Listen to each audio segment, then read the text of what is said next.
So, yeah, with further ado, I'd like to introduce Professor Rummel. Professor is is a Professor of Medicine, and the Director of the Department of Haematology at the Clinic for Haematology and Medical Oncology at the Justus Liebig University Hospital in Gießen in Germany. So Mathias has just got off the plane today, so thank you so much for being here today with us. His current research focuses on novel treatment approaches in hematological malignancies, and most notably in follicular lymphoma, in Waldenstrom's, mantle cell lymphoma and other indolent lymphomas such as chronic lymphocytic leukemia as well, and hairy cell leukemia. He's also a specialist in non-malignant hematology disorders such as ITP, which is a thrombocytopenic issue. He is the chair of the large cooperation of Germany study group in indolent lymphomas, with more than 220 study sites in Germany and Austria, so very busy there, and the principal investigator of several ongoing clinical trials, in particular investigator and initiated trials. Professor Rummel is actively involved in a number of professional scientific societies around the world, including the American Society of Haematology, American Society of Clinical Oncology, the European Society of Medical Oncology and the European Haematology Association. He's been very well published in many different chapters of books and very papers in peer-reviewed scientific journals over the many years, so very well accomplished. So please join me in welcoming Professor Mathias Rummel.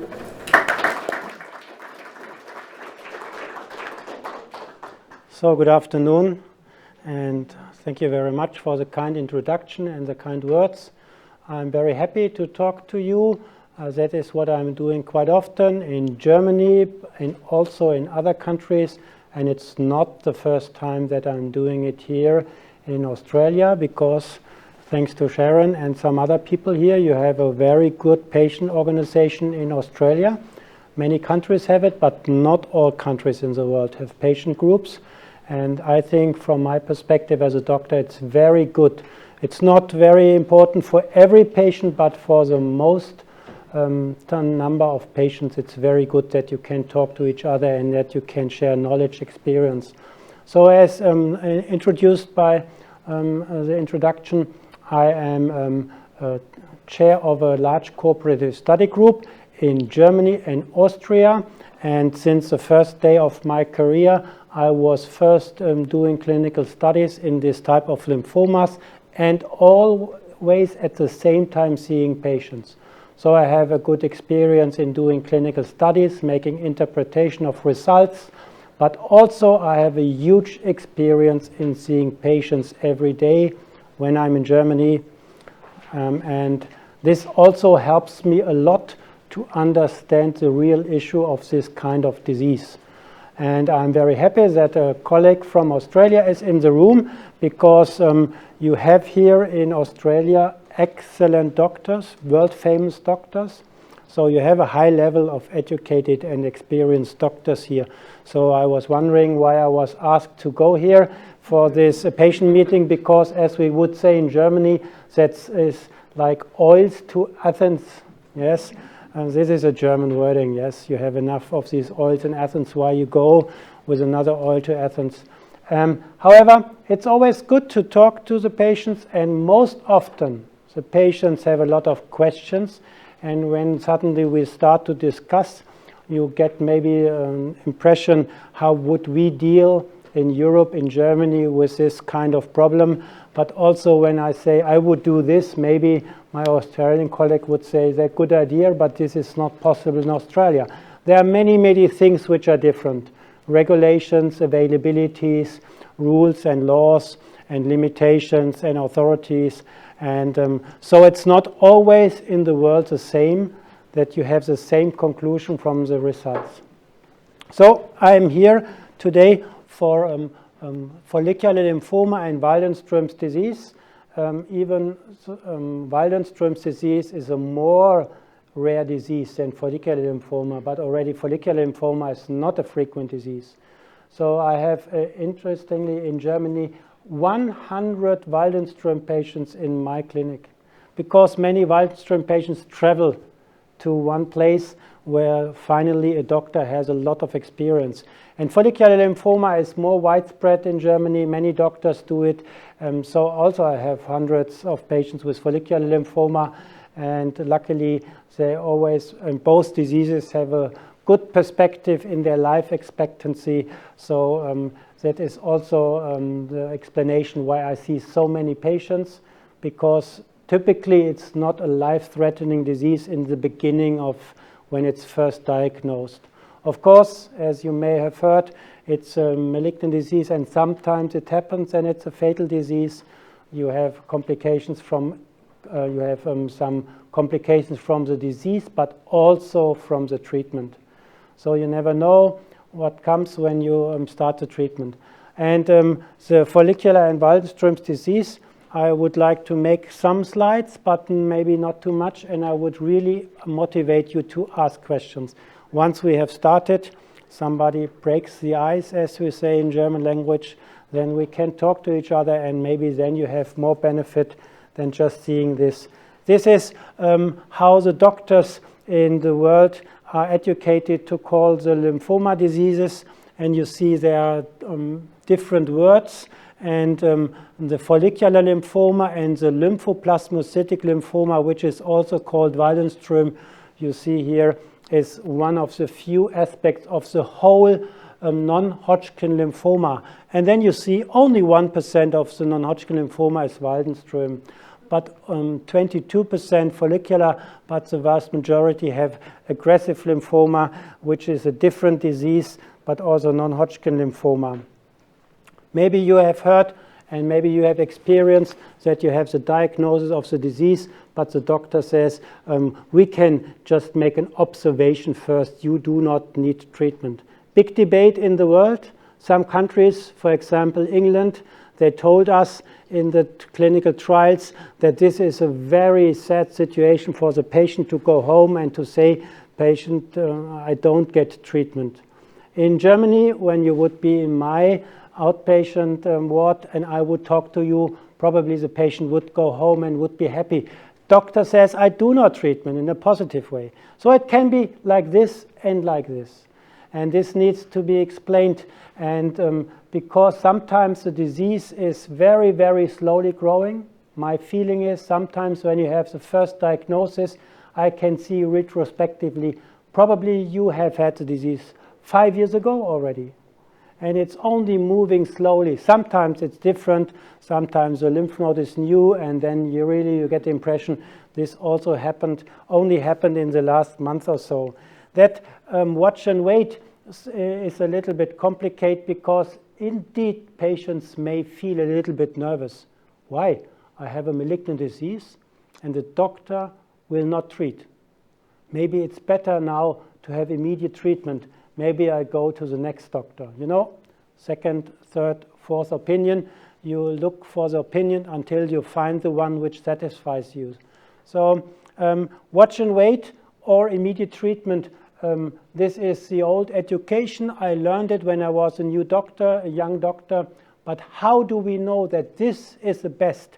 And I will show you, because it was once randomized. Randomized means you go to the doctor tells you, I have an open clinical trial, and the computer system will randomly assign you to one or the other treatment arm.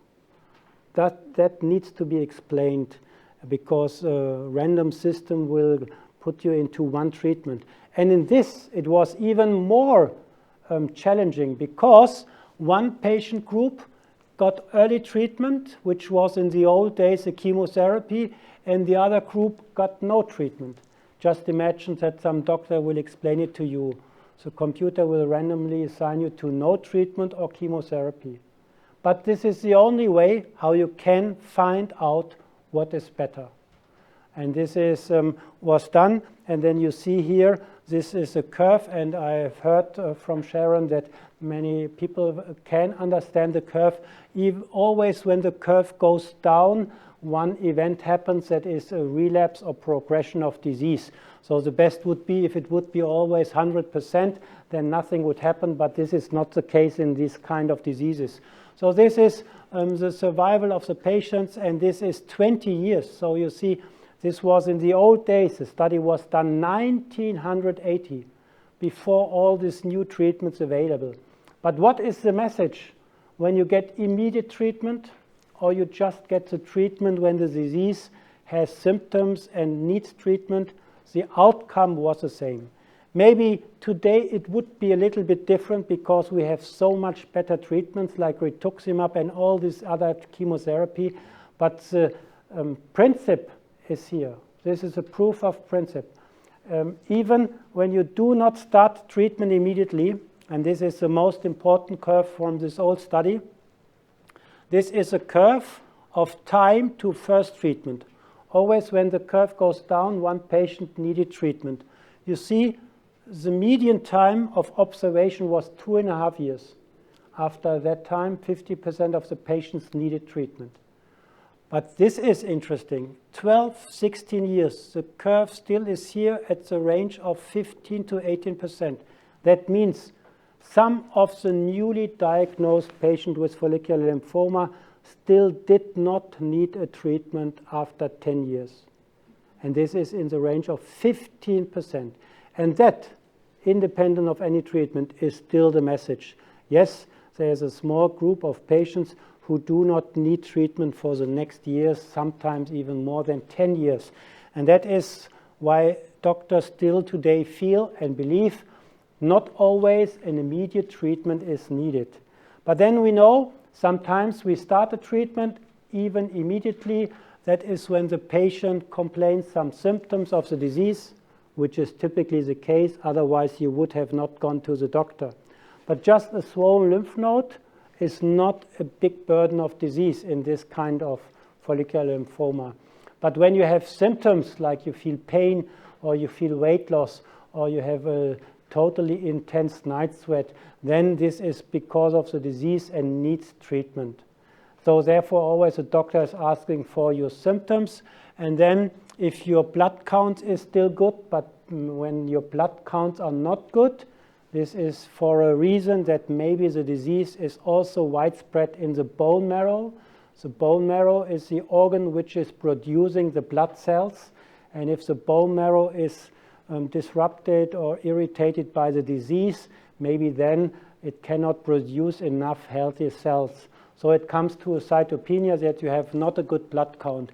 And when you have large lymph nodes, like 5 or 7 centimeters, then of course the disease needs treatment. When the lymph nodes, which was first seen on the axillary or the neck or with a sonography, and within the next 3 months it is growing intensely, rapidly, then also we say, the speed of the disease is not that we can expect a quiet phase of the disease for years. It's growing very fast. We need treatment. And then some other complications of the disease, like pain and other symptoms, shortness of breath, and so on. And then we start treatment. We then have a lot of treatment recommendations available, all of the clinical studies which were undertaken in the last 20 years. This all influenced the guidelines. Every country has its own guidelines. Maybe there are 1 or 2 guidelines, which is an orientation point for the whole world. And the one is, as very often in the United States, NCCN guidelines.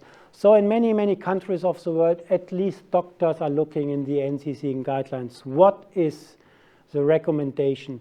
Then we have the ESMO guidelines from the European country. This is also looked for by many doctors around the world, but I guess in Australia or in New Zealand or in China, there are guidelines for each country also. But then when you have so many different guidelines, you will see sometimes they have some different recommendation. How comes? You know, when you go to election of political party, the one believes that this political party is a good one and the other one says absolutely not. So it's interpretation. It is your interpretation of the same information you have. Everybody is making a different conclusion. That is the reason why there are different guidelines. And also it's a year is very important. You have in 2015 and in 2017 always change of the guidelines. And what is in the last decades for follicular lymphoma was that the bendamustine was always listed, and the CHOP and the CVP, plus rituximab, and just recently plus obinutuzumab.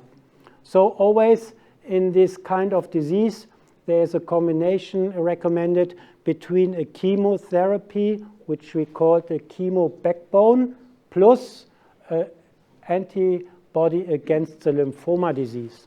And there are at the time being 2 antibodies available. This is rituximab, I would say the good old one rituximab, now available for more than 20 years, and a very new modern development of an antibody, which is obinutuzumab. Obinutuzumab, this is abbreviated R-CHOP, RCVP, and BR, but with obinutuzumab you cannot make the abbreviation CHOP-O or BO or CVPO, because there was in the last 10 years another antibody starting with the O, which is ofatumumab, which is not anymore on the market, but this would be not unique if you would say BO. Also, when I heard in American meeting that somebody say we should recommend BO, there was a loud laughter in the audience, which I did not understand as a German at all. I was talking to them, why everybody is laughing? And they said, BO is not a good wording. And so the typical word would be BG, but this is not what the people know, because that is a trade name of the antibody, Gazyva or Gazyva. So this is a little bit complicated. So this is the 2 antibodies, rituximab or the obinutuzumab, and the trade name is Gazyva. When you travel through the countries and you discuss with all the doctors and the patient, there is some consensus. Watch and wait is consensus, more or less. You wait until the disease needs treatment. We call it indication for treatment. When it comes to treatment, chemotherapy is combined with immunotreatment, and immunotherapy means rituximab or Gazyva. Bendamustine plus rituximab, as I showed you, is one of the preferred regimens, and the reason why I'm saying this here is because this treatment was more or less discovered and developed in Germany. And of course, when you invite a German doctor, he will tell you what we're doing in Germany. And I'm not speaking for the world. This is my perspective, my perspective of the results and the way of German doctors are treating it. And in Germany, bendamustine is available since 50 years or so. And that is the reason why many, many German doctors have a very long and broad experience with administering bendamustine. Second, in Germany, different from many other countries in the world, once a medication is approved, you can look in the list of approved medication, it is also immediately reimbursed and funded. This is not the case in this country. 2 different time moments. Approval, TGA says it's approved, but you don't get it because it's not funded by the healthcare system. And this is 2 different ways. In Germany, never. It's the same. Therefore, I'm not used to this typical situation that a treatment is approved but cannot be given. So that's something probably also what is unique here in this country, not only in this, but in these countries where they have the 2 steps of registration, that maybe I'm talking bendamustine is a good treatment, but it's not so easy to give because maybe it's not on the list. I'm not an expert in this, what is in Australia. Then we have the maintenance treatment, and the maintenance treatment is 2 years of rituximab after the end of the chemotherapy rituximab treatment. Typically, the immunochemotherapy is the start of the treatment, which lasts approximately 6 months, 6 cycles of treatment.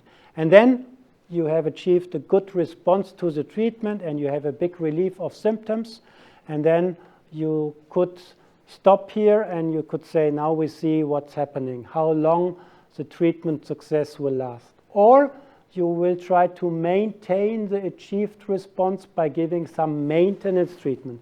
So this is not with chemotherapy, but this is with the antibody, Rituximab or Gazyva. And this can be given as a single infusion every 2 months over the period of 2 years. So this is 2-year treatment with an antibody, not with chemo. However, everybody already will anticipate if you give 2 years of treatment or you decide to give no treatment anymore because you achieved a good response, at least the 2-year treatment also has not only good but also maybe not so good effects. So this is always the balance you have to find between the your wish that this treatment will have a good effect, but sometimes it has also some side effects and not accepted complications. So this is always a balance which you have to find. And this is sometimes complicated. And this needs a long talk and discussion with your doctor, and he will tell you about the recommendation if he is in favor or not so much in favor of this 2-year additional treatment. I will show you a little bit the conflict of interest with this treatment, that it could be good and it could be maybe not so good. Then also what is in Germany available, the maintenance. We have a new issue that always the healthcare system is under financial pressure, and you just heard that there should be a new treatment in the future which is called CAR T-cell. Highly expensive, I think $400,000-$300,000 per treatment. So the medical healthcare system is always under pressure for the new developed treatments. You need to have the money available, and therefore maybe you need to save costs when you can do it by using some cost-saving alternatives. And this is one of the big things at the moment discussed in Europe, using some biosimilars. Biosimilar is another word, and you may know the word generic. Generic is when you have alternative treatment for a very defined medication like aspirin. You probably have 100 generics in every drugstore in Australia of aspirin, but then it's for the bendamustine and for the other medications. But when it comes to a complicated medication like an antibody, you cannot call it a generic because it is just a similar, and this is called a biosimilar because it cannot be exactly the same product. And this is something which is now under discussion around the world, and that is also a new issue in Europe. And then we have also not only consensus, but we also have ongoing debates, and this is what the benefit of rituximab maintenance is. Is the new antibody really the better anti-CD20 antibody? And then we have a lot of new medications here. You may have read this or not. Very new, not approved for this type of lymphoma, but maybe in the future, the one or the other medication which is listed here can play a role. That's always good to know. Time is working for patients with this kind of disease. Once maybe you need it in the future, maybe there's already some new information from one of these new medications and then available for you. That is always good. Some patients want to know it. I say, no, wait, you don't need it at the moment. Don't make a big discussion about something which you do not need. Maybe in 1, 2, 3, 5, 10 years when you need the treatment, maybe everything has changed. But the good thing is there will be a lot of new development and new things in the future. 5 landmark studies have built the treatment algorithm, and this is always about maintenance. Rituximab, I already told you, the 2-year. The one study addressed the question of the best chemo to be combined with rituximab, and then we have something which is a new imagination, chemo-free. Chemo-free probably sounds perfect because then you feel, oh, this is toxicity-free. But to tell you very quickly, that is not true. chemo-free, also has side effects, and I will show you the results for this. But this is again something new to the situation, which also can help all the patients in the future. And then this one with the Rituximab or obinutuzumab. This one was a trial for which we became famous in Germany, because in this STEEL study group, indolent lymphomas, we addressed first time the question if bendamustine or CHOP is a better treatment, and this is one of the typical randomized comparison. 50% of the patient gets this treatment and the other this treatment, and I as a doctor have no influence on it. So this is a typical trial, and it was here the numbers of side effects, and here we could see if the number is lower, that means that the side effects happened not so frequent compared to here. This is hematotoxicity, that means cytopenia, that the blood cell count is impaired and influenced. This happened less often with bendamustine. This was one of the reasons why bendamustine became first known in the community. Oh, something is maybe better tolerated, and also in non-hematological toxicity, which is hair loss, neuropathy on your fingers and toes, or inflammation of your mouth like mucositis, stomatitis, or allergic reaction of the skin, or some infections, complications. Also, this needs to be compared. What is better tolerated by the patients? And here also, this was a finding that the neuropathy, which comes after CHOP on your fingertips in approximately 1/3 of the patients, did not happen with bendamustine, and that infections happened with bendamustine, but less often than with CHOP. So in general, the bendamustine was found to be a little bit better tolerated by CHOP. And then, surprisingly, in this curve of efficacy, we got the impression not even better tolerated, but even a little bit more effective. So that was a big surprise to the community, why one treatment with bendamustine alone is even better than the combination of 4 medications like CHOP is. Each character stands for 1 medication. So it's a polychemotherapy compared to 1 chemotherapy. So that is a good news. Bendamustine really came to the treatment algorithm and is available either in front line or in second or in third line. But this is something which also I know was given already to many Australian patients and is not something now any brand new. Like I showed you the other medications like idelalisib, venetoclax, that is brand new. This is not so brand new. And you see that this was working in all these low-grade lymphomas like follicular lymphoma and Waldenstrom, and also in other diseases, bendamustine had its good influence on the outcome. Then we looked again after a longer follow-up, and this is 10, 11, 12 years after the initial treatment was given. And this is what I meant in my beginning. Sometimes you have 6 months of treatment, and the treatment and the response duration lasts very long. That means here 120 months, 10 years, 11, 12 years, but still this curve here, the time to second treatment, is above 50%. So in our study, more than 50% of the patients had a very long-lasting effect of the treatment. Always what is true is when you see the results of a study, the results look better than in real life. So you cannot translate it one-to-one to the real world, because always a study is producing a little bit better results. So much controlled treatment algorithm, so much attention of the doctors paying attention to side effects and switching the treatment. So very, very well taken care patients in clinical studies. Maybe that is one of the explanations that these results typically look a little bit better than real world.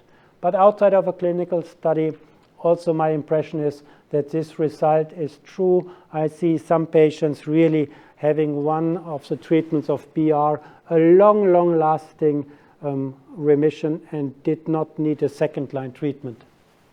What is a major concern once the patient has a malignant disease like a lymphoma, the body is open probably as a vulnerability for malignant disease. So sometimes these patients get a second type of cancer in addition to the lymphoma, and then maybe also we discuss if this is negatively influenced by the chemotherapy, because chemotherapy is cytotoxic drugs. It makes some cytotoxicity to the healthy cells also, and as a long-term side effect, it could induce a higher probability of having a second cancer.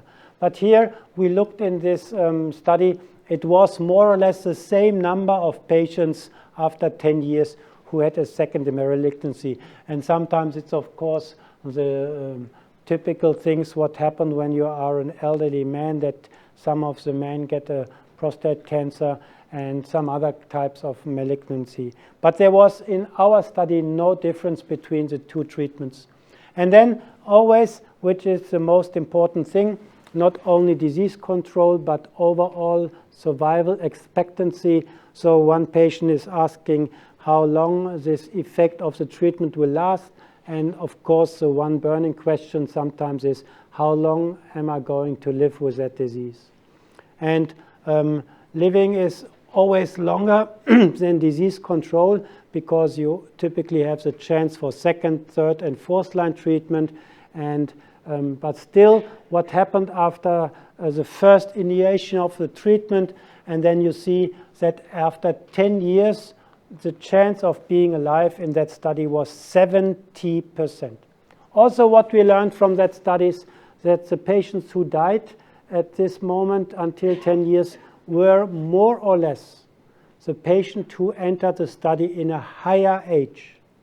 So the patients who died earlier were the patients who entered the study in the age of 75, 77.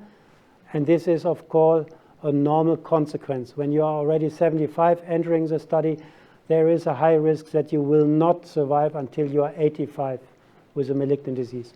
But the good thing is when you enter the study in the age of 60, 65, so the probability according to age was different. The younger patients lived, of course, longer.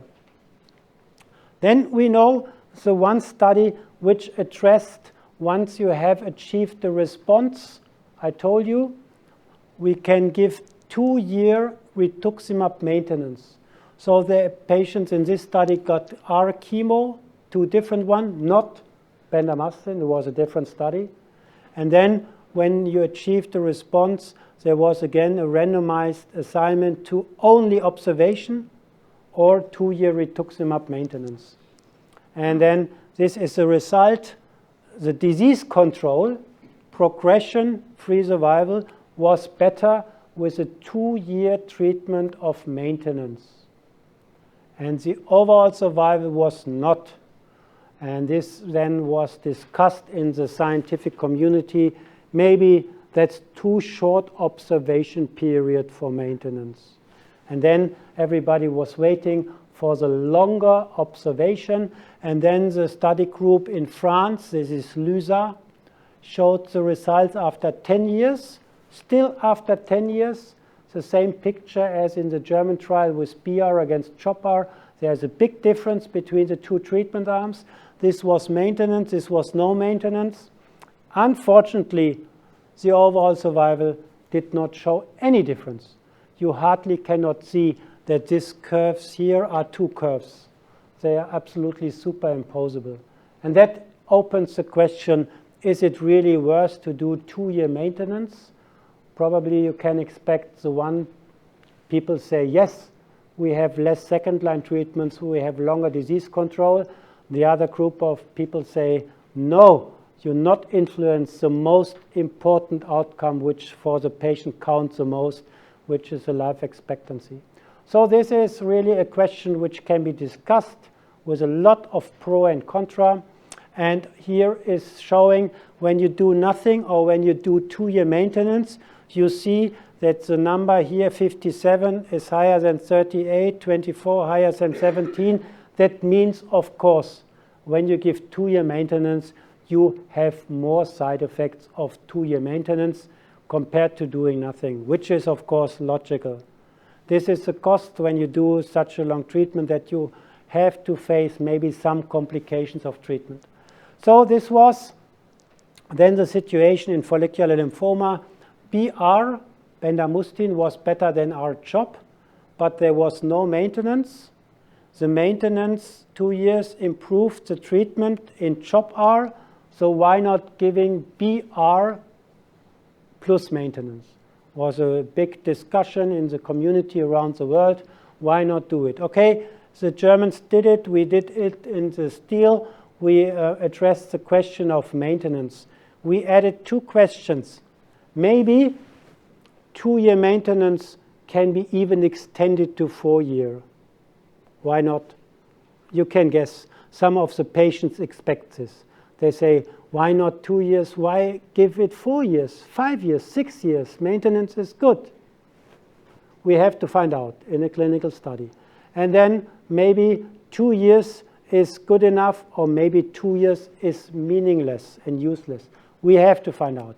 This study wanted to address that question. In the end, it was 2-year maintenance followed by even more 2 years. This is 4 years of observation, and we can then do in a comparison, quite statistically complicated, measure 2 years against 4 years, and we can measure 2 years against nothing. And this I want to show you. This is 4 years against 2 years. The blue curve is 4 years, better disease control. However, the difference is quite small. So you would ask, is this worth a little bit better? Very small difference here in disease control. When on the next slide you show that there is no difference again in the survival expectancy. So this is 4 years against 2 years. That means, and there is a consensus around the world, 4 years does not make a big impact. Not meaningful to give 4 years of treatment. But it was a good attempt. Why not?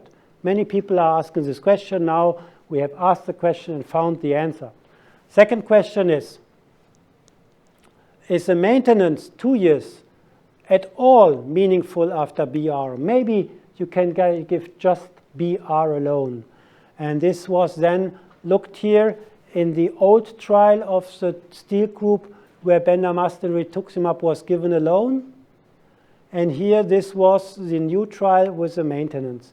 It's not a direct comparison.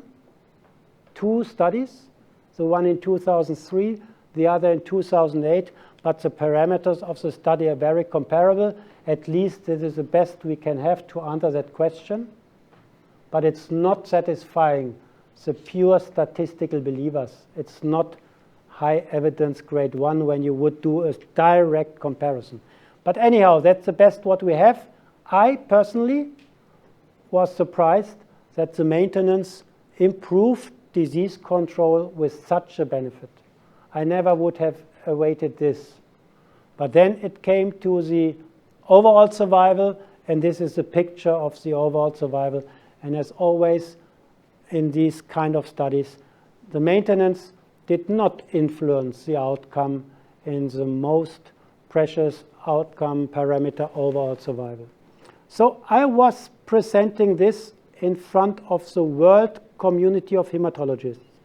This meeting is called the ASH meeting, American Society for Hematology. Then you have 5,000 hematologists around the world sitting in the room in the United States. Huge conferences room, many screens hanging in the room. Everybody can see the slides, good loudspeaker system. When you go there as a speaker and you talk into the microphone, you feel like the president. It's like this. The whole room is full of your voice.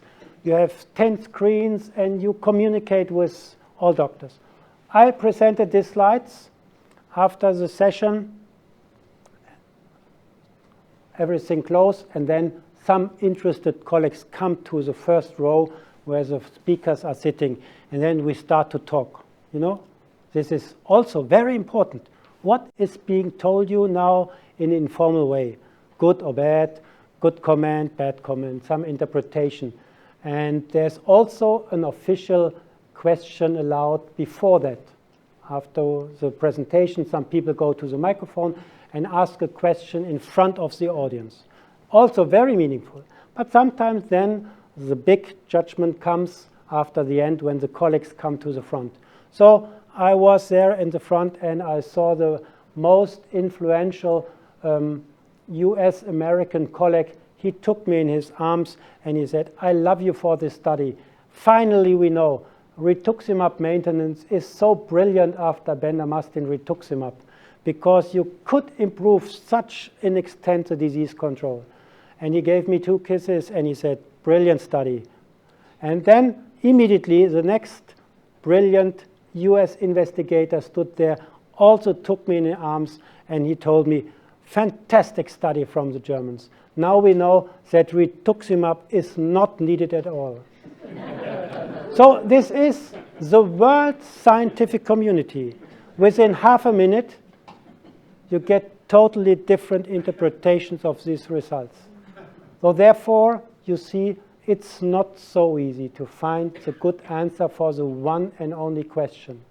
It's a lot of interpretation. It's like a political debate. You can make a debate out of it. And you have pro and contra. And in the end, maybe some of the people told me I'm confused.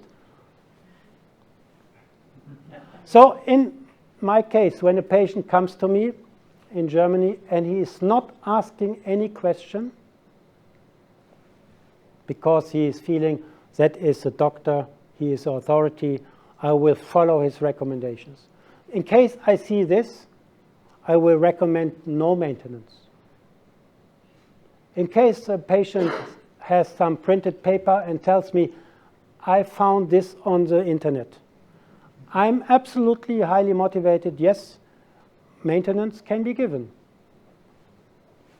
So I will not make it the one or the only decision on the one or the bad side. It's different for each individual, and you have to counterbalance the pro and contra. And this may be different for the one person, and for the next person it's again different. So this is why probably computer intelligence in the future will not make medicine decisions.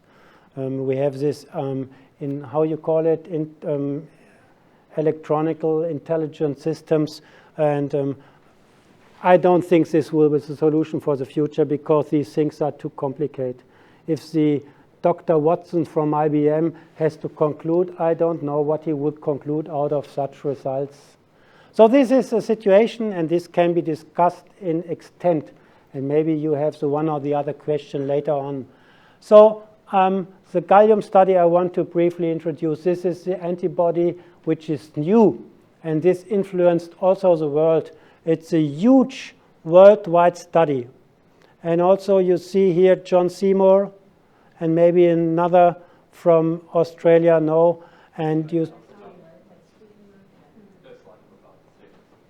This one not. Ah, Stephen Opat. 2 doctors from Melbourne. Fantastic.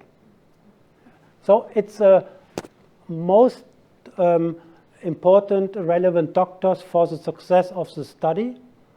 And the first presenter was selected by the study committee. It was an Englishman, and the last author was somebody from Germany. You don't find my name because I did not participate in that study. You cannot be a part of a study initiative all around the world. It's impossible. So this was a very, very important study, and it was chemotherapy in both arms, and one was rituximab and the one was Gazyva, the new antibody, and then followed by maintenance. Interestingly, this was standard treatment. Everybody who responded to this 6 months of treatment was then treated with 2-year maintenance, either with rituximab or with obinutuzumab. Response rates, overall response rate, that is how fast the disease becomes smaller after the 6 months of treatment, was more or less the same.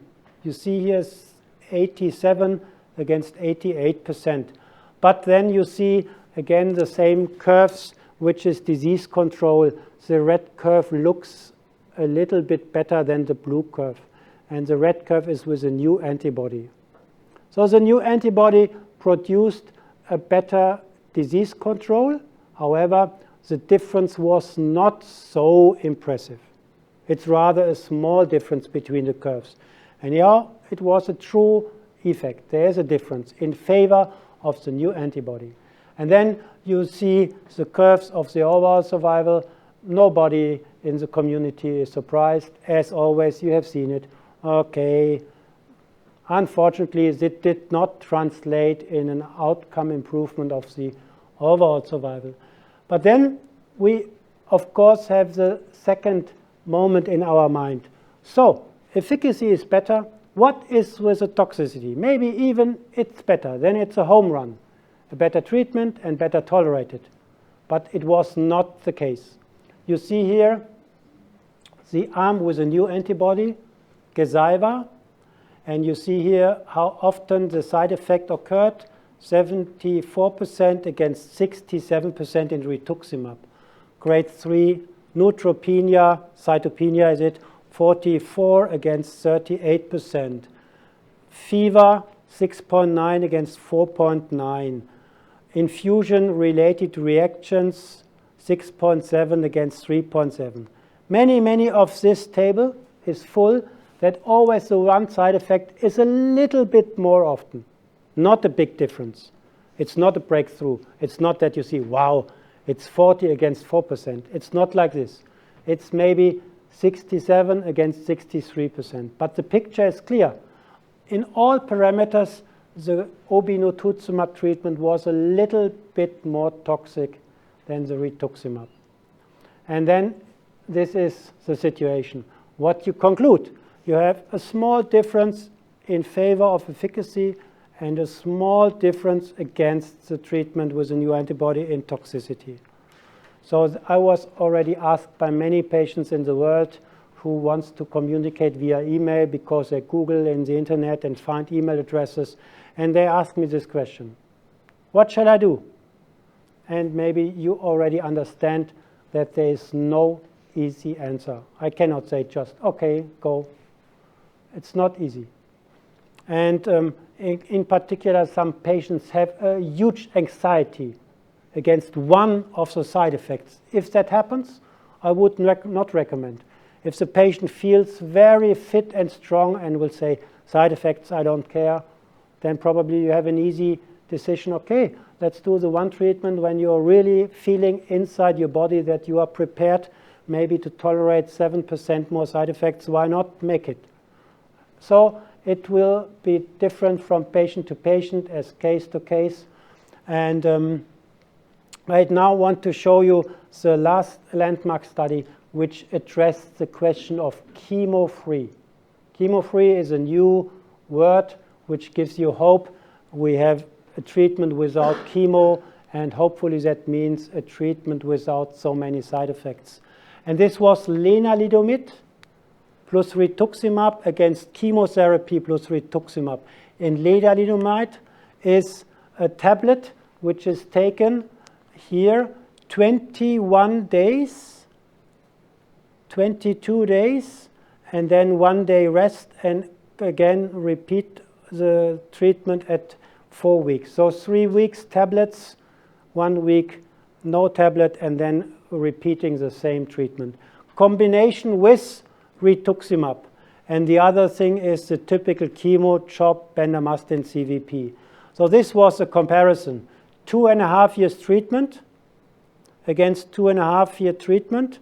Out of this was half year chemo plus rituximab, 2 year maintenance, or 1.5 year chemo-free tablet followed by 1 year rituximab, which is also in total 2.5 years. The study was designed from the company that this will be registered around the world as an established treatment. For that, you need to convince the medical authorities around the world that this one treatment is better than the standard treatment. Otherwise, there's no good justification that you have a new treatment in the treatment recommendations.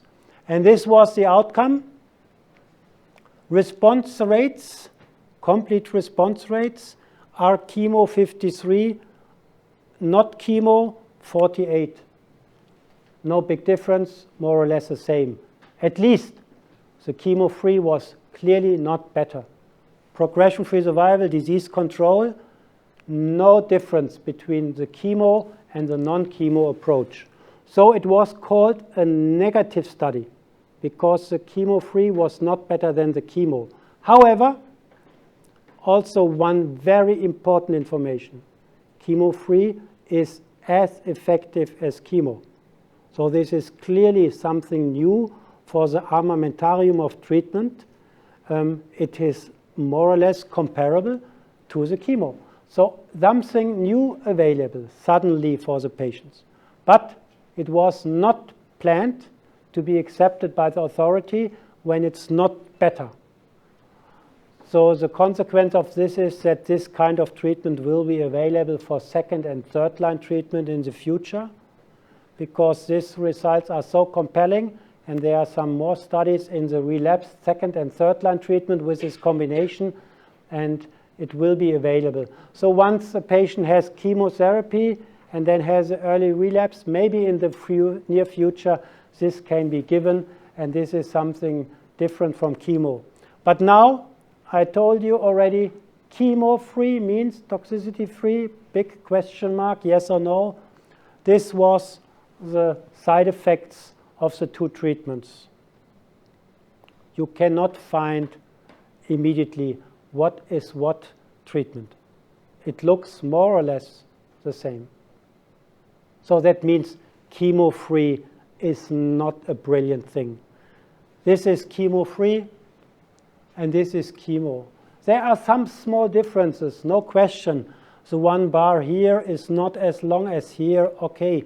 But more or less when you make the amount of all side effects, you get the impression no big difference. So this is one of the illusion which is not true for the future. Chemo-free also has the same amount, more or less, of side effects. Maybe per characteristic side effects it may be a little difference, but in total it is also a burden of complications and side effects. Therefore, the authors concluded there are important differences in safety profiles. They don't say chemo-free is better. And also here, the chemo-free was not better than our chemo.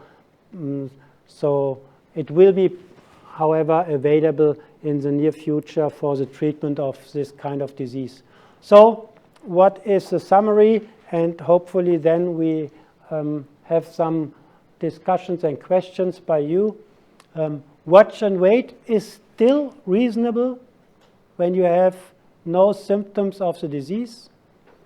In Europe and in my country, bendamustine rituximab is a recommended first-line treatment, but also this can be given in second line.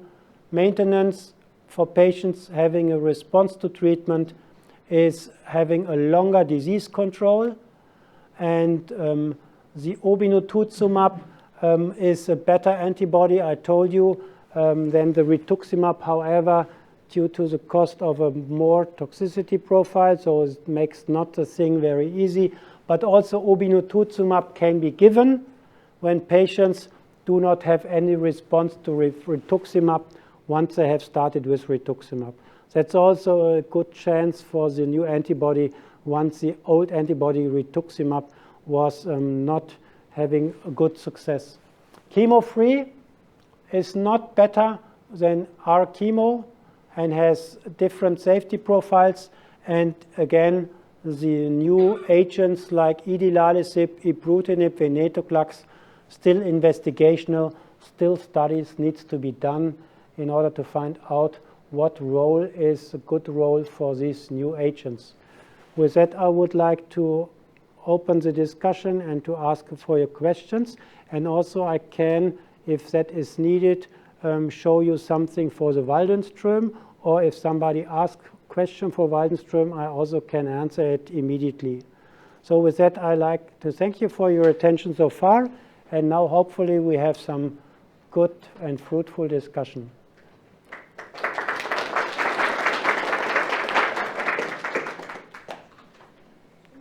That's very interesting. It's fantastic. Is there any questions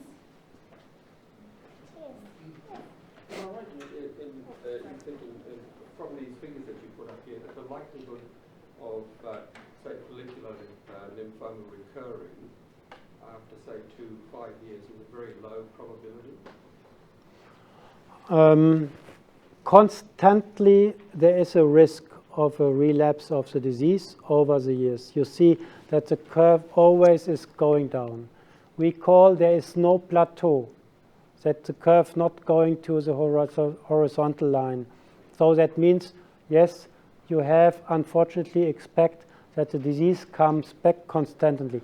Some patients have a very long remission, 10 years and 5 years. You ask me if that is a high risk after 5 years. It's a risk about maybe 20, 25, 30%. Is that high?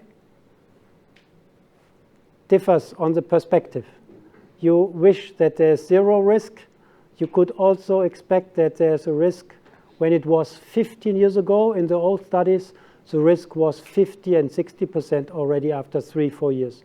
So nowadays we are much, much better with our treatment, but not good enough to have a 0% risk. Yes? I've heard a couple. I was just wondering, is there a link with autoimmune diseases, disorders such as lupus and autoimmune lymphoproliferative disorders, and likelihood of transformation to diffuse B cell? That was the first one. So you also asked about autoimmune? Yes, if there's a link with the follicular lymphoma. I've got those two conditions plus others, unfortunately. Sometimes with this kind of disease, there is a link already in the literature between autoimmune disease and this type of lymphomas. Sometimes. I would not say necessarily in follicular lymphoma, but in a very similar disease like chronic lymphocytic leukemia or Waldenstrom, yes, there is a higher risk of patients having at the same time some autoimmune disorders. And the other question is with the transformation. This is the nature of the disease, that there will be a small risk of transformation of the disease from a less aggressive disease to a highly aggressive disease. So the character of the disease can change over the time. And we would say, according to our statistics, the risk is 2% each year continuously.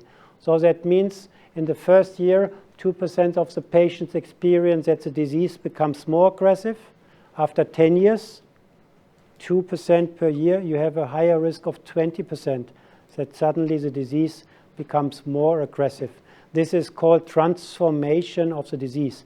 And this transformation means that the biology and the natural behavior of the disease becomes different. Only can be found out by a new biopsy of the tissue of the lymph node. This is how you can make proof of this speculation. Sometimes you speculate because the disease comes back and you have symptoms, and then the doctor and you says, oh, is it the same disease? Maybe it's transformed or a different disease. You need to make a biopsy of the disease in order to find out. I was just going to ask about the tumor microenvironment and nutraceuticals and diet in follicular lymphoma.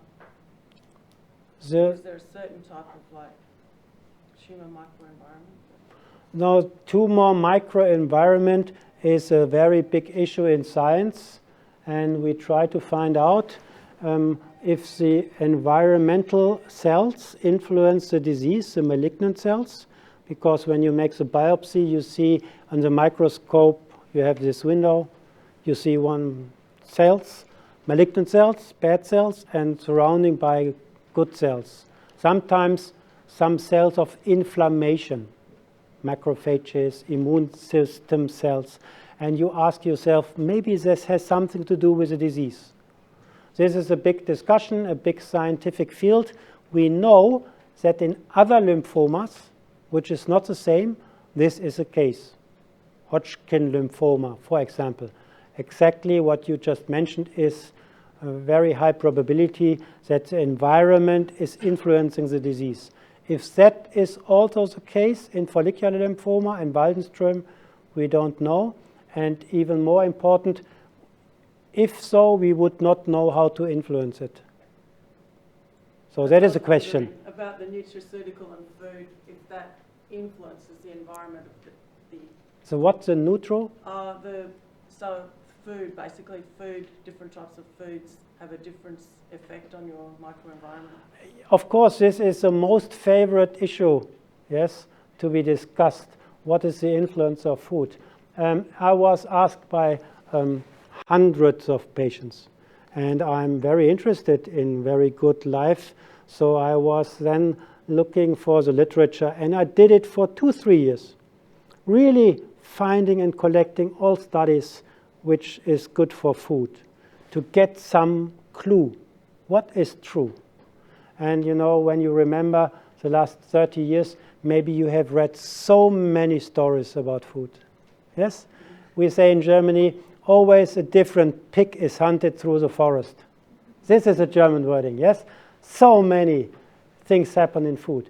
And yes, I was a believer for a long time that it's good for you to eat tomatoes. And then I started to eat tomatoes. I still do it, but it is good for me to eat tomatoes. I feel well. Then I was reading in the literature, it's good for you to eat heated tomatoes. Yes, I was reading it with a lot of enthusiasm. Heated tomatoes. That is the reason why the people live longer when they eat a lot of pizza. That is a true observation. There is a very high level publication. High consumption of pizza is improving survival. But in the end, we all know things are not so easy. It so complicates the world, yes, and the life. The people who eat pizza live at the seaside of Europe, Italy. Maybe they live longer because they eat also olive oils and have a relaxed life in Italy.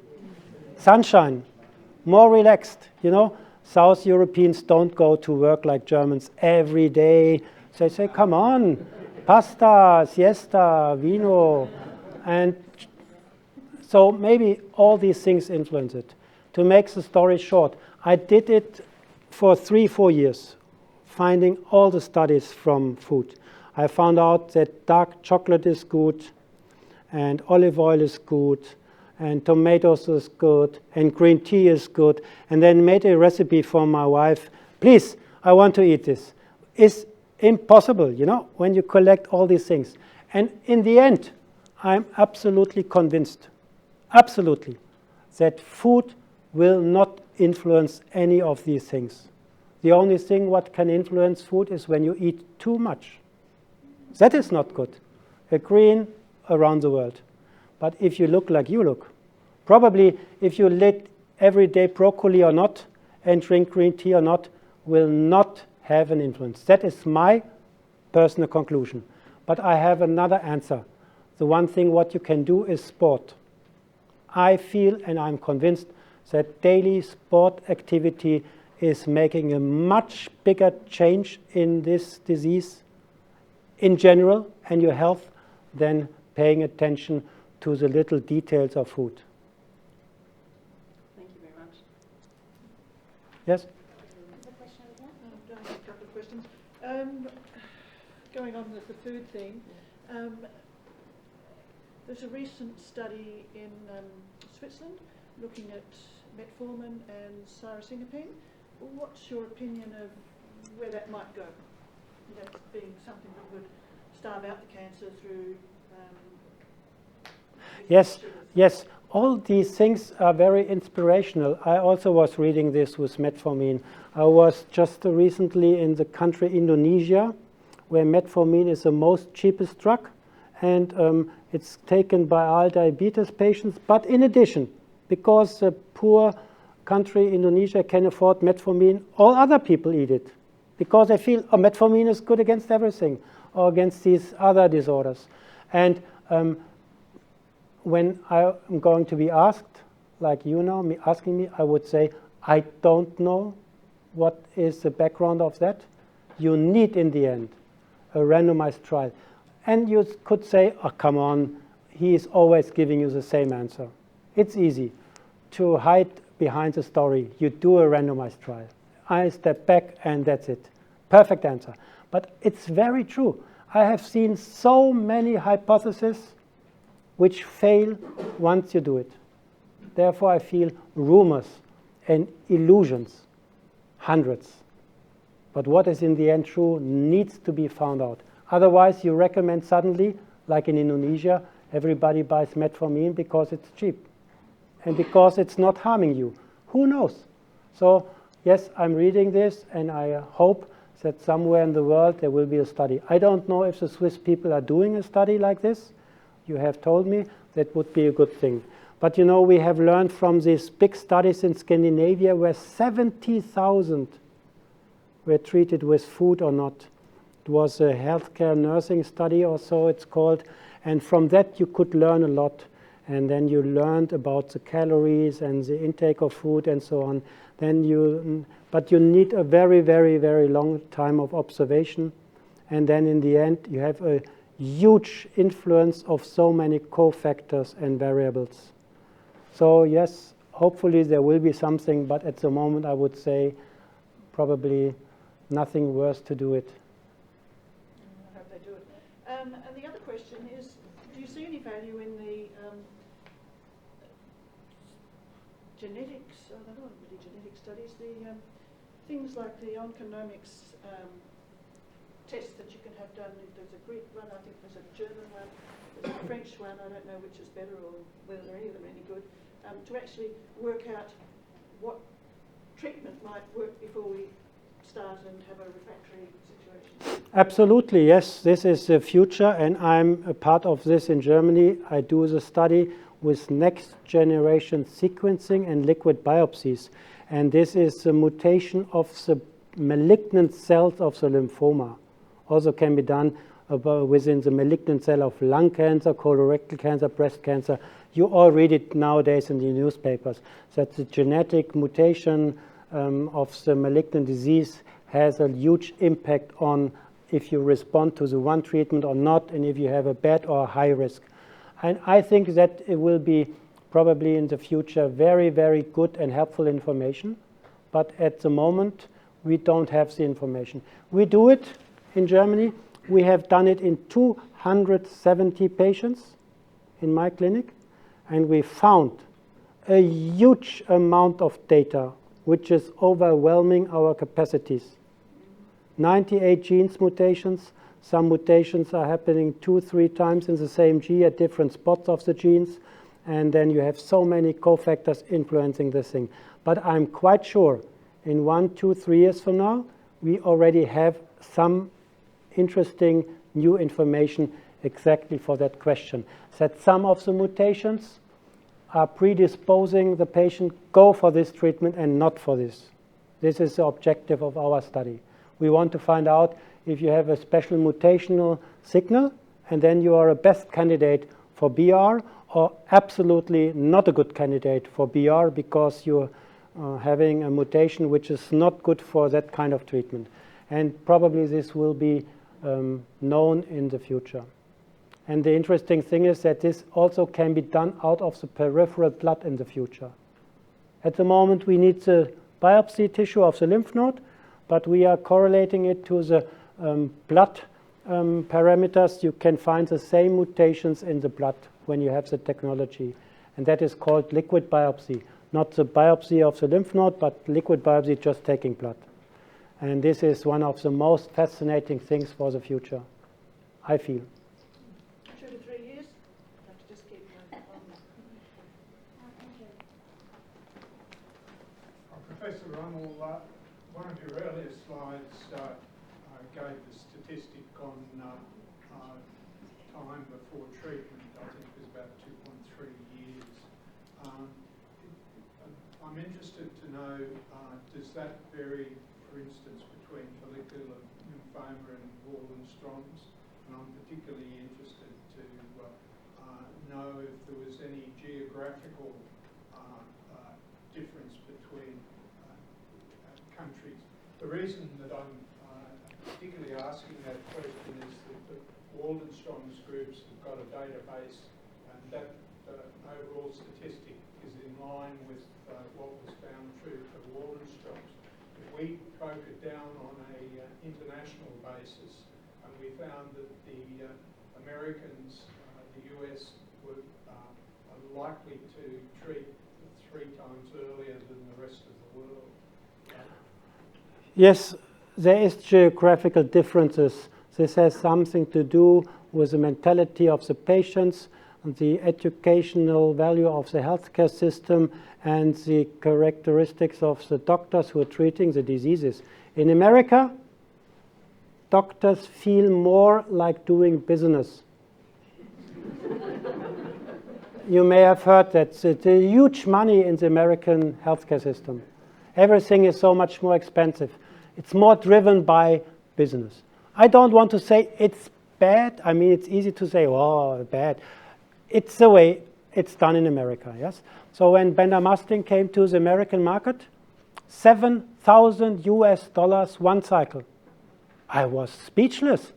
Oh, impossible, so expensive. I said, come on, if it's expensive, doctors will use it. It would be absolutely the contrary in other parts of the world. So it's different. So cultural aspects play a huge role. Second, not only this, but the infrastructure of the country. Maybe in some countries, you only go very late to the doctors because it's up to your motivation.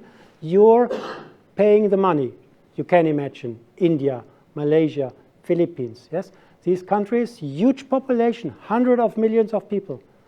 Maybe they go late to the doctors. Not like in Germany, where the next doctor is in the neighborhood and you can easily go. Third, Waldenstroms can be detected much easier. The family doctor, general practitioner, may measure total protein. Easy, routine.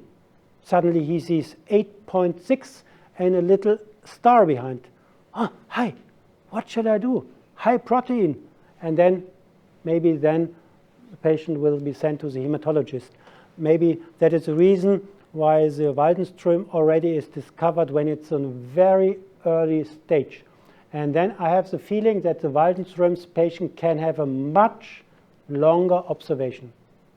In my hands, some patients wait easy 5 years. I'm not doing treatment. And when the IgM is 3,000 and the hemoglobin is 11.5 and the patient feels well, as always, I do not start treatment.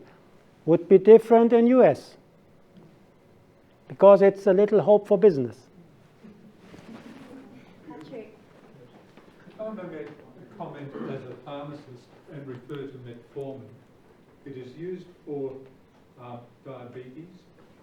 There is a lot of peripheral neuropathy results from diabetes, but a lot of peripheral neuropathy also results from metformin with the B12 deficiency and then the consequent peripheral neuropathy. So it's almost paradoxical that that should be considered as a treatment for Waldenstrom's.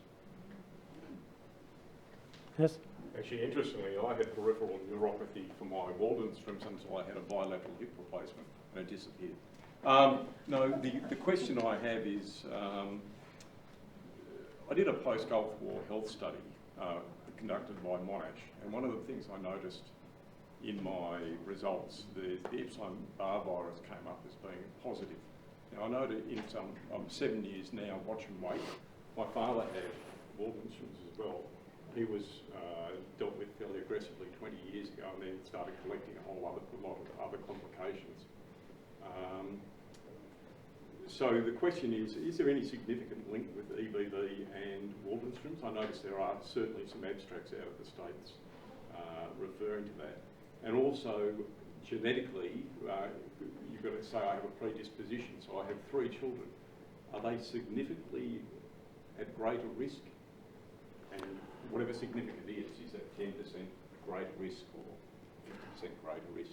I don't know the number of the percentage of the greater risk, but I know that in Waldenstrom meetings internationally, there's always a session for familial and genetical predisposition. Yes, in the literature is described that in some families, really, Waldenstrom can be found from generation to generation, despite the fact that it's not a genetically disease. But there's a disposition to it, yes. And I have the same question from some German patients, and also I don't know what to answer. Because when I would say, yes, you are right, maybe your children should go, some of the people would become hysterical. But if I would not say it, maybe then the patient would say, why did you not tell me? So yes, I have to agree, you are right, that there are some statistical link between familial disposition or not. So therefore, yes, I would say maybe, why not? Make a check in the blood. It's not such a big thing.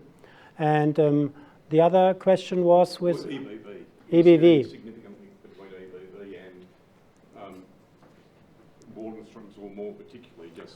I would not say that EBV plays a role in Waldenstrom's disease. EBV plays a role in some lymphomas, but you never know if the EBV was first or the lymphoma was first. So you don't know what is the chicken, what is the egg.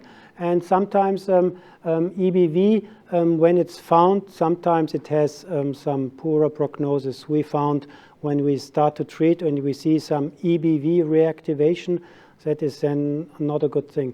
But if you're just the carrier of EBV, maybe this does not put you at a high risk because it's widespread in the population. Yeah. I was going to ask, did you think Waldenstrom's was hereditary? And you've just sort of answered it. I have a question. Can I? Yeah. Are there any cases where someone has been on watch and wait and it's never developed further, that you know of? You mean watch and wait, and then after 10 years, you still have watch and wait? Yeah. Oh, yes. And 20 years? Yes. Yes, absolutely. This I showed you on the one curve. That's the risk of not having any treatment. That's not a risk. That's a chance. Is still around 15% after 10 to 12, 15 years. And this is in accordance with my personal experience. This is not just theory on some publication from 30 years ago. Yes, I see these patients. And can some people never be treated? Yes. Yes.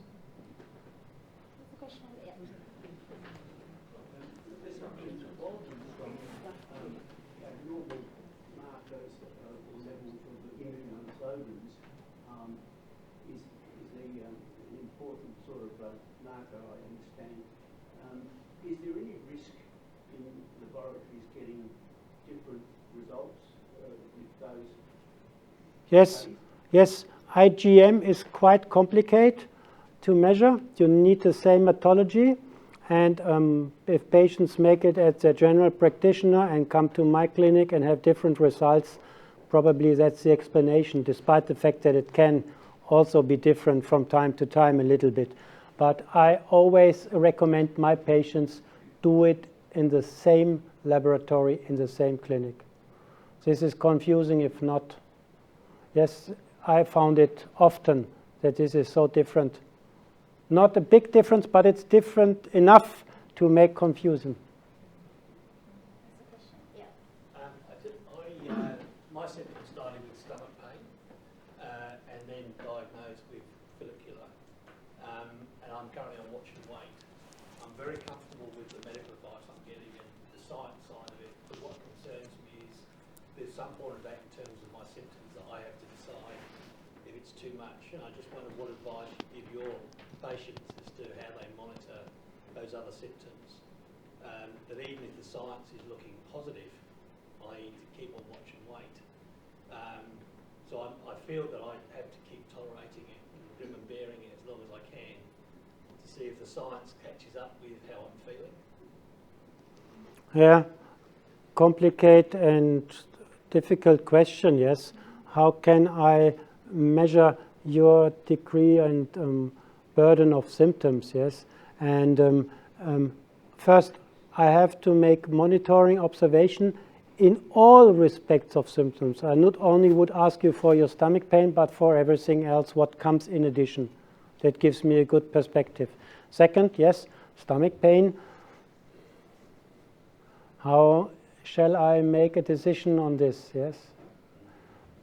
Maybe I would ask you 0 to 10, 10 different grades of pain, how severe it is. And when you say it's 7, it would impress me.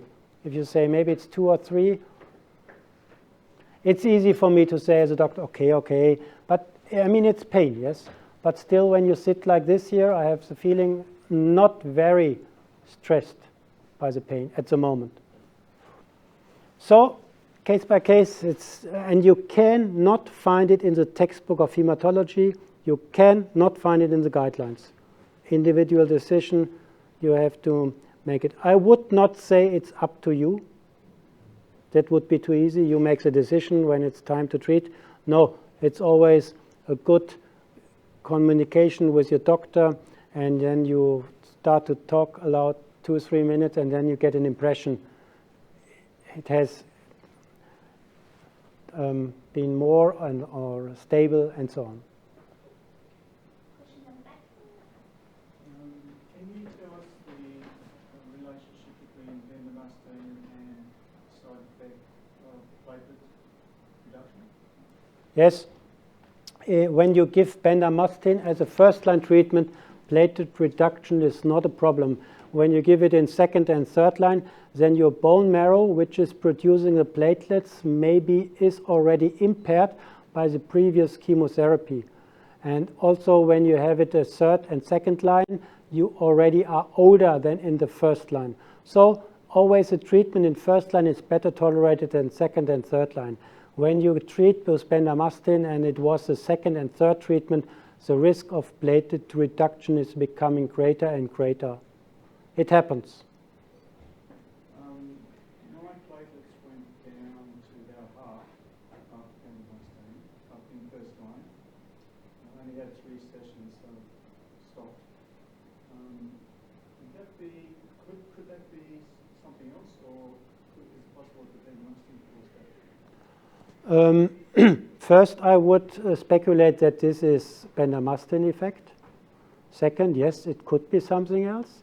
Then I would look if there is a bone marrow result available from your bone marrow. I would look if the production of platelets was absolutely normal before starting treatment, yes or no. And then maybe the pathology report of the bone marrow tells there is a production of platelets, however, it looks a little bit strange, however, it's a little bit reduced, something like this. This would all influence the way of answering. I had another biopsy and they said that platelet reduction bone marrow, part of the bone marrow that produces platelets was completely normal. Completely normal. Yeah, it's still, my platelets are low anyway. Then this could be explanation as asked in the first row here, autoimmune disorder concomitantly together with a disease. Maybe there's one theoretical chance that you have an autoimmune disorder against your platelets. In particular then, when your bone marrow is producing normal platelets, it looks like, but you don't have it, maybe. But when you would be treated with bendamustine Rituximab with both, in case you would have an autoimmune disorder, it would improve, typically. In addition, everything can happen. Even then, you could have an autoimmune disorder and it's not improving. So it's a very rare observation. Many answers are possible for this. And in the end, sometimes you are not knowing the truth. It's like this. But when the bone marrow produces enough platelets and you don't have it, I would also think about autoimmune disorder. Your immune system may attack your platelets, maybe.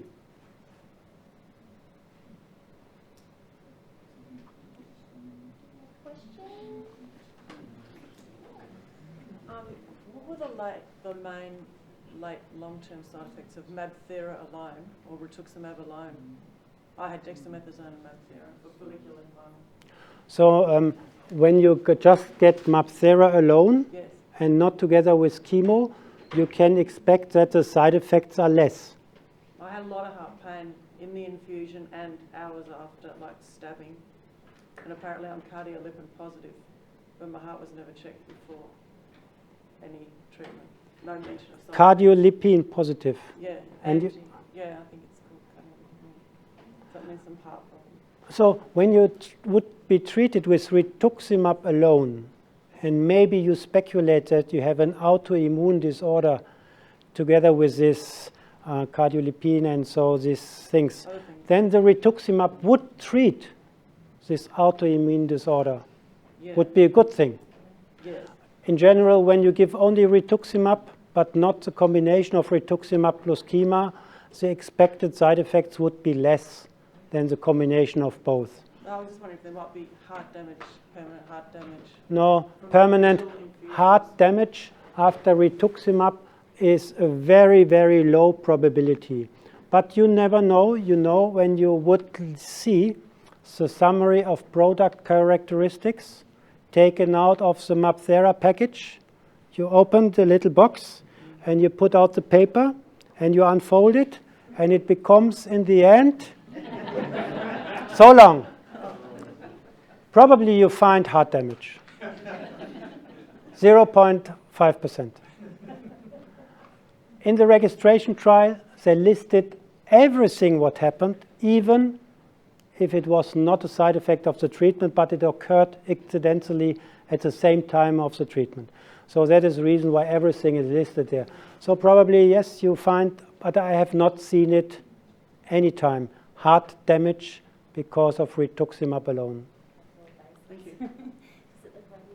What percentage of people, when they have their first treatment, that the disease goes from indolent to aggressive, caused by the treatment? Caused by the treatment? Yeah. How you know that this is caused by the treatment? That's always, in the end, a little bit speculation. Some doctors want to say that it's caused by the treatment. Very hard to say.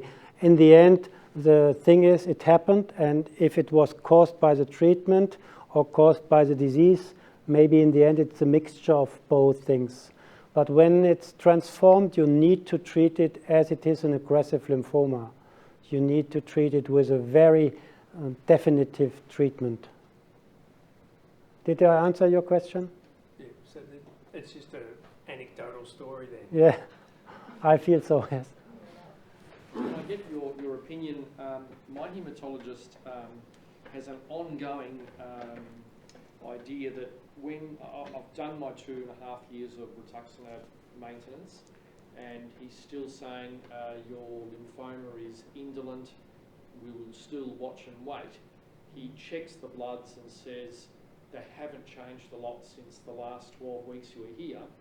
And so I say, well, where are we at? And his opinion is you will know as a patient when this lymphoma will deteriorate. And I ask him why, and he says you will get sweats at night, or you will have rapid weight loss. Is that a general thing that is given to all patients? I think that your hematologist is more or less right. You will feel it. I would not say it's night sweat, or it's fever, or it's weight loss. I would say you feel something, irritation in your body. And then, after that, reporting to your doctor, the doctor start to look if that is some reason for this. And then he make a checking and control. So that's interesting. Is it important to make always some examinations and computer tomography scans, or to rely on your perception? If you want to do it, you know already what I'm recommending, a randomized trial. Thank you. Yes, but this is complicated to do, very complicated. But it was done, interestingly, not in the same disease, but in a different lymphoma, but not so far from follicular lymphoma. And what came out, trusting patient's report is good enough. When you go to CT scan every 6 months, it sounds not very precise. What happens in month 2, 3, 4? Maybe you have the CT scan in August, but now in June you go to the doctor because you say something is wrong. And when you had the CT scan in August and something is wrong in September, you would not say it cannot be anything because I was just on the CT. So it's a little bit artificial and not precise information on which you can rely. So therefore, yes, I would say better you come and I make blood control and it looks the same. Typically, you do not see the lymphoma in the blood. Sometimes you do, but yes. Waldenstrom is a rare cancer. How rare is it in women? I would say the same chance as for men. I don't think there is a big differences between men and women. I just look to this very experienced patient if he has some other information. If at all, it's 45 to 55%. But I feel it's the same distribution between the two sexes. Even more rare in women. No. I just have scanned my patients and I get the same amount of women than men.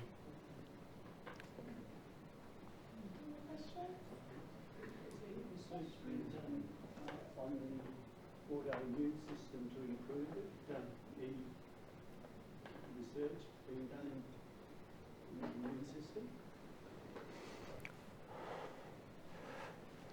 Yes, it's complicated to understand what exactly the immune system is and where you should target the immune system to improve. It's a general belief that the immune system should be influenced, but we don't know. The immune system is so huge, which exactly is the right moment to influence the immune system. Second, how? What is the thing to do with the immune system? And I know that many patients say, now I have to improve my immune system. Sometimes I'm asking how you are going to do it. Reducing stress or eating broccoli will not help. Both. Maybe when you do sports, yes, it will help. That's my interpretation. But also, what I don't think helps when you go into the pharmacy store and you read carefully what is laying in the window. They always tell you improving the immune system. I know for sure that this does not help. This I know. This is only for making some business, selling some capsules with herbs. In particular, when you go to America, United States, you see that shops are full, a room like this, full of medication influencing the immune system. And the Americans have no better immune systems than here. TV ads and everything too. Any other questions, guys?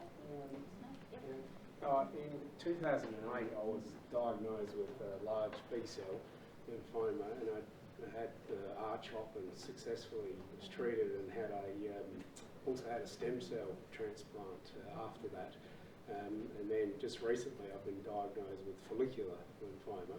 My hematologist is quite surprised that I had the stem cell transplant in 2008, and his thoughts are that currently now that he wouldn't recommend the stem cell transplant after successful treatment. Is that what's your opinion on that? Afterwards, you are usually smarter than 10 years ago. I mean, that is some words of wisdom. It's easy to say. Maybe in 2008 there was good reasons to do so. I don't know it now from your story. Maybe there was good reasons to do so. The interesting... Well, I've read that the screening of the stem cells now for any sort of leftover disease, if you like, in the stem cells is far better. So I was just curious to know why the hematologist now wouldn't recommend a stem cell, self-to-self stem cell, not a donor stem cell.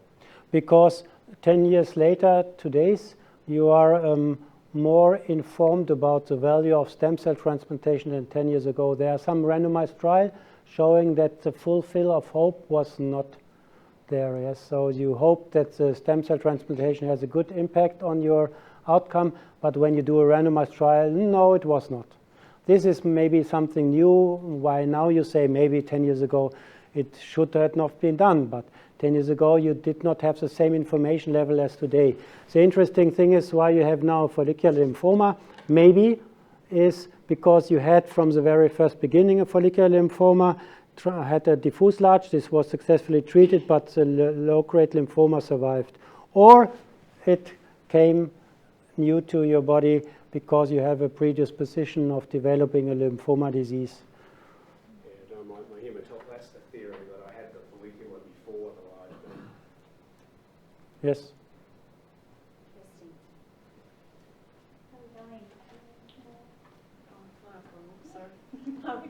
Like, I'm just wondering, is it common in Northern Europe, the follicular lymphoma? My father was from Slovenia, so I'm just wondering if the genetic influence as well has anything to do with it. Like where people live, basically, who do get that. Where you live? Oh no, I live here, where it's fairly cool in Melbourne. Like not much, sun and stuff. I'm just wondering if Slovenian people get it a lot as well. Or? Slovenian? Yeah, my father was from Slovenia. So I've got a genetic influence, just wondering. Of course, as you expect, I don't know anything about the epidemiology in Slovenia. No. And probably Slovenia is the same as Middle Europe, I would say so. And yes, when the people tell me maybe I should avoid this and less stress and more sun and more vacation, it's a good wish for our life. But probably you cannot influence it, that you just move to Slovenia and laying in the sun and hoping that you are healthy. I mean, I also have my wishes, but you cannot make it in the real world.